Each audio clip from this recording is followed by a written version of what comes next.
The Navy has announced that the investigation report of the Avant Garde floating armoury anchored in Galle will be handed over to the Ministry of Defence on Monday. And speaking to us early in the day, the Director General of the Coast Guard Department said they will assist the Navy in its investigations. The Avant Garde floating armoury entered the Sri Lankan contiguous zone on the 5th from Sudan. Speaking to Newsfirst, the Navy commander said that the vessel is now in the custody of the Navy as the skipper of the vessel failed to provide any credible information.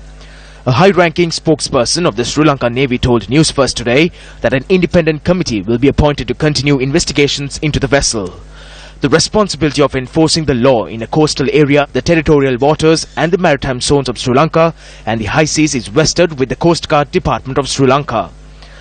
Director General of the Department, Rear Admiral GDAS Vimalathunga stated that Coast Guard personnel are already assisting in the investigations with regard to the floating armoury. He added, however, that he is yet to receive instructions on any future course of action. The topic was the centre focus of discussions on the political programme Face the Nation last evening. We have a letter here which is written by Avant Garde to the Additional Secretary of the Ministry of Defence. He is a private company. He shouldn't be writing to the Ministry of Defence and telling her that she wants this, that and the other.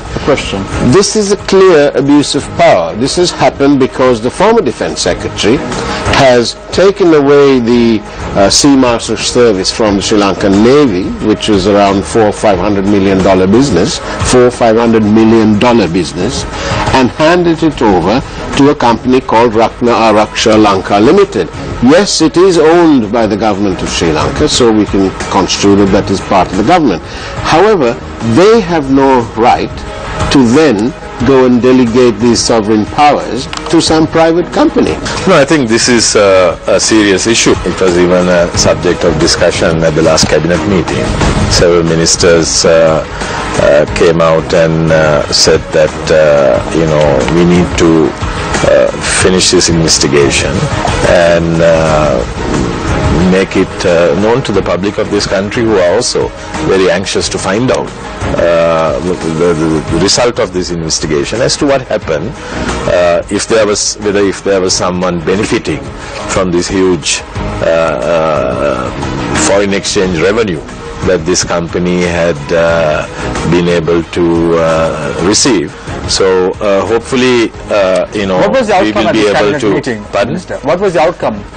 Well, I can't divulge everything to you, but I just thought I'll share with you the fact that ministers are interested. You're representing the public of this country. Yeah, don't they have the right to know? Yeah, I also have what is called collective responsibility that I share with all the other cabinet colleagues.